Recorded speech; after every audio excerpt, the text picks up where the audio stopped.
Magandang hapon mga kapuso, mga kabarangay. Nako, ito na po ang hinihintay ninyo. Isa na naman pong episode ng ating Barangay LS Online ang inyong mapapanood ngayong hapon. Ako po si Papa Obet ng Barangay LS 97.1 at ngayong hapon meron tayong makakapiling bago sa inyong pandinig, bago sa inyong paningin. Please welcome mga kabarangay ang nagpasikat at kumanta ng O Pilipina, John Gabriel! Magandang hapon po sa inyo lahat. Hello po. Ayun. Patiin mo muna yung mga ano natin, yung mga kabarangay natin na nanonood sa atin ngayon. Ibati ko po kayong lahat na nanonood ng aming live today. And binabati ko rin po pala yung family ko. Sa Libisñana family and Abanya family. Hello po sa inyo. Ayun na. At syempre, patiin mo rin yung mga supporters mo na walang sawang nagre-request ng song mo, di ba? Opo, talaga. Sobrang support sila sa akin. Ang Johnsters at sa iba ko pang supporters na hindi pa kasali sa group ko, sumali naman na kayo, please. Joke lang po. Sumali namin. Ito, bago sa pandinig namin yung pangalang John Gabriel, di ba? Or John Gabriel. Ano to? Saan nagsimula si John Gabriel? Nagsimula po ako, ako eh. Actually, years po eh. Dati po kasi nagtatalent ako. Yung nagtitaping ako na kahit passerby, ginagawa ko. And then, 6 years ago, 6 years ago po kasi, nag-PM ako kay Daddy Wawi, na manager ko po ngayon. Ang siyang nag-cover po sa akin. And then, hindi niya po pinansin nun eh. Kasi masyado pa po akong totoy, bata pa po ako nun. Oo, mag-aral ka muna, gano'n, di ba? Oo, ganun po. Kasi patpatid po talaga ako ng bata ako eh. And then, ano nangyari po, mga 6 years naman, nang hinintay ko nga po daw, 6 years. Then nakita niya po daw yung mga recent photos ko. Then, ayun, pinakall niya po ako for a meeting. Nag-evolve na, Then, di po ba? nag-start yung, yung journey ko po, na discover. Opo. Paano ka naman nag-umpisa sa pagkanta? 'Di ba? Sabi mo nga, may extra ka lang, 'di ba? Nag-taping ka sa mga iba't ibang networks, 'di ba? Opo. So, paano naman nag-start yung paghilig mo sa pagkanta? Nung pa po, bata pa po ako, nag-ano po ako eh. Actually, second year high school. Doon ko po na kaya ko palang kumanta sa stage. Kaya ko palang dito i-present yung talent ko. Pumarap sa mga tao, di ba? Pumarap sa mga tao. And then, ayun po, kasi bata pa lang po ako, yung tito ko po, kami hip-hop po talaga yung hiling namin. And then, nung nung high school ako, nahiligan ko rock naman. Hindi po yun. Pero, ibang genre, no? Opo, iba't ibang genre, pero mas pinurso pa rin yung hip-hop pa rin talaga po. Kasi yun talaga yung nasa puso ko nun eh. Hanggang ngayon, nasa puso ko, hip-hop talaga. So, ibig sabihin, nung bata ka, paborito mo na yung mga hip-hop songs, mga ganun? Opo, yan. Paborito ko na po talaga. So, kumakanta ka ba ng mga ballad dati nung bata ka? Hindi po masyado sa ballad talaga. Bigyan mo ako ng sample ng kanta na madalas mong kantahin nung bata ka, nung sinasabi mo sa akin. Actually, nung bata pa po ako, panahon na anong year kaya? 2011, 2010, yung kay Nicki Minaj na hip-hop song nila na Super Bass. Magsado pa rin yung rap na. If this was for the boy from the booming system, top down AC with a cooling system, medical book club, you basing up, get stacked on deck like a saving up. In the ale, for real, you might get a deal. Hip hop bars into the right kind of bail. He cold, hit up, my cellar coke, calls in the air, but you look like coach, you mother. Yun! So, memorize mo rin pala, no? Opo, paborito ko kasi yung kasi parang tongue twister din yun. Pero ikaw ba na-try mo na ba na ibang type of music, ibang genre naman na like kumanta ka ng ballad naman or love songs, gano'n? Opo, dati po nag-love song ako kasi sumali rin po ako dati sa boy band din. Yung boy band na boy band na na nag-mall show ganun po. Kumanta rin po ako dati ng ballad. Ganun. Pero mas po yung mas komportable ako sa hip-hop talaga po. Hip-hop talaga. Opo. Oo. Ayan, mga kabarangay, sa mga kapuso po natin na nanonood sa atin ngayon sa ating Barangay LS Online, kasama natin si John Gabriel, ang kumanta po ng O Pilipina, at eto, inaalam natin ang lahat sa kanya. Si John Gabriel po, mga kabarangay, ay tubong Marikina. Yes po. Ayan. So, sa Marikina ka talaga lumaki? Lumipat po kami Mm. when I was 8 years old po. 8 years old po, lumipat kami dito sa Marikina. Kasi dati taga po kami. Taga Anonas talaga kami, QC. Quezon City. Anonas. Mm. And ayun po, naghanap po kami ng apartment po dito sa Marikina. Hanggang ngayon po, apartment pa rin po yung titira namin dito sa Barangka Marikina po. Ayun. So sa mga taga Marikina na nanonood sa atin, hindi nyo alam, baka kapitbahay nyo pala ito si Baka John nakasama Gabriel. ko lang sila. Oo. Pag-usapan naman natin itong song mo na O Pilipina. Opo. Paano ka pumasok sa kanta na to? Ino-offer ba sa iyo to? O paano nagsimula ito? Actually po, may kwento talaga yung O Pilipina. Kasi yung composer po niyan, si Bryant Honor, Mhm. nagtulungan po kami dalawa actually. Kasi sabi niya po sa akin, sabi niya sa akin, Tol, bigyan mo sa akin yung idea mo para sa kanta, ganyan. Okay. Yo, meron kasi akong parang type na babae, ganyan. Mhm. Kasi po, medyo cheesy pa nga nung una eh. So nagkukwento ka lang ganun, nagkukwento ka. Oo, nagkakwentuhan lang kami. Mhm. Tapos, abang nagkakwentuhan kami, nagsusulat na pala siya ng sabi ko, ano bang Sinusulat na niya? Oo. Oo, pag dinidescribe ko yung babae, ganyan. Biglang siya ko, ginagawa mo, Tol. Oo. Wala, sinusulat na po niya, may na siya, meron siyang nasa isip. Hindi na yun po, hanggang sa nirevise na namin na pinagkwento ko pa rin, di ba? Baka nga makakalimutan niya, di ba? Sayang naman. Oo, yun nga po di ba? Ay, paano pumasok sa isip niyo na na i-record yung song? Ay, yung manager ko na po yun. Oo. Yung manager ko na po nag-insist na i-record natin yung song. Paano niya sinabi sa'yo? Parang, kasi may time po na magkakasama po kami nun sa meeting po. Mhm. And then, sabi niya sa akin, John, kamusta po yung kanta? Alam na rin po kasi na gumagawa kami ng song ng Mhm. ni Brian. And then, ayun po, sabi sa akin, John, ready ka na po for recording mo? Mhm. So alam mo ba na seryoso sila or biro lang ng mga Ano oras? ba? Alam mo ba na seryoso sila or parang nagbibiro lang sila ng mga oras? Kala ko nagbibiro lang. Tapos, yun pala, seryoso po pala na magre-recording na pala ako. Ang bilis nga po actually ng Nire-record na agad, oo. Opo, record agad. Kasi nung actually po yun GCQ na ito, GCQ na.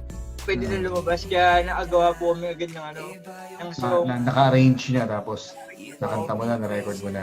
Which, yun po, nilapatan nila ng ano tawag dito, yung sa tono po, yung melody ng song, ayun po. Oo, nilagyan na. Opo, si Sir Albert naman po na gano'n.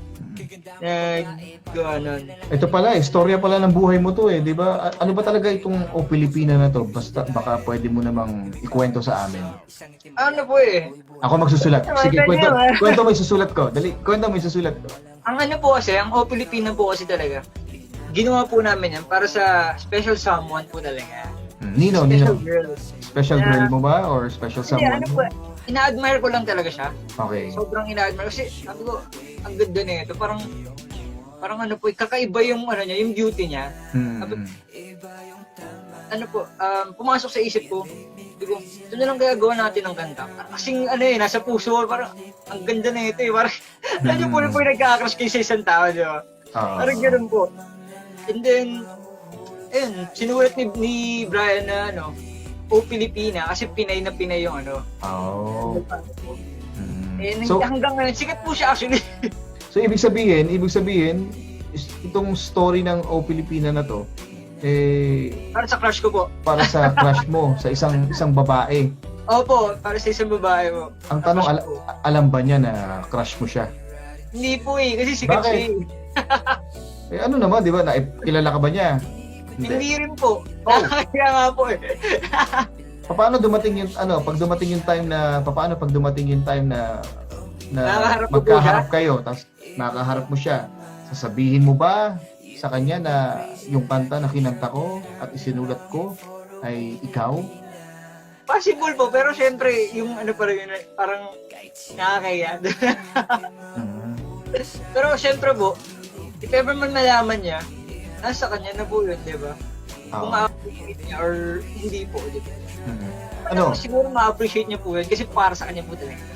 Artista ba to? Artista po. Active pa siya ngayon? Active po, active. Sa kabilang network ba to?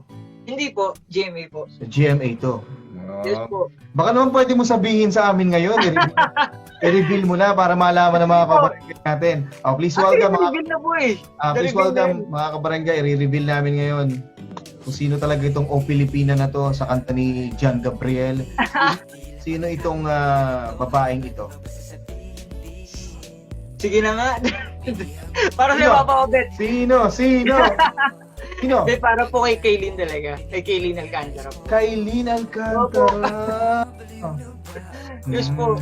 Hayaan Para sa mo. akin po ito. Hayaan mo dyan. Ako na magsasabi mismo kay Kaylin. Ayan, lalakad mo na ba ako, Papa Obet? Oo, tatawagan natin si Kaylin ngayon. Alam, wag na, Papa Obet. Nakakaya naman. Okay, isali natin sa Zoom. Dali lang. Alam, wag na, Papa Obet. Joke lang syempre. Yun pala. So si Kaylin Alcantara pala ang inspirasyon mo. Opo, siya po talaga. So paano pag nagkaharap kayo? Nag-18 na si Kaylin. Pwede niya ako mag-boyfriend. Diyos ko naman, di ba? Paano pag nagkaharap kayo? Ano sasabihin mo sa kanya? Hi. Tapos, paano mo ipapaliwanag sa kanya na ikaw yung babae sa kanta ko, sa awitin ko? Ang hirap tulong, Papa Obet. Medyo challenging. Yun yung challenging part po eh. Hayaan mo, promise pangako ko sa'yo. Sasabihin ko kay Kaylin talaga. Ay, Hindi ako nagbibiro, tapos Seryoso mo, Papa babalitaan kita kung ano reaction niya. Ha? Laya. Kasi hindi ko pa siya na-interview ngayon eh. Masyadong busy Opo. si Kaylin. So pag na-interview ko siya, dito sa Barangay Opo. LS Online, sasabihin ko. Na-admire ko siya, Papa Obet. Ang galing niya kumarte. At ihanda mo yung sarili mo dahil tatawagan kita. Via Zoom, di ba? Bakit si Kaylin? Bakit si Kaylin Alcantara? Eh, ang daming Kasi po na-admire ko daming siya, iba Papa pang Obet. magaganda dyan. Ang galing niyang umarte. Tapos, nung ano po siya, actually yung child star pa lang po siya nun. Bata po siya nun eh. Pinapanood ko siya dati nung nasa ano pa siya, kabilang Kabilang network. station, oh. Po. Pinapanood ko siya before, tapos sabi ko, ganda na ito, ang galing umarte. Tapos, hanggang sa lumipat na siya, nagulat ako, siya na pala yun, kasi nagulat ako, Oo. sobrang nagganda, ang ganda talaga. Hindi naman siya nag-iba yung tsura, Alam mo ba no, first concert ni Kaylin, ako ang host ni Kaylin. talaga po ba, Bob? Oo. Nag-concert siya sa Skydome. Ako ang host ni Kaylin doon. Okay, sige. At may plano ka pa bang gumawa ng iba pang song o ginagawa niyo ngayon?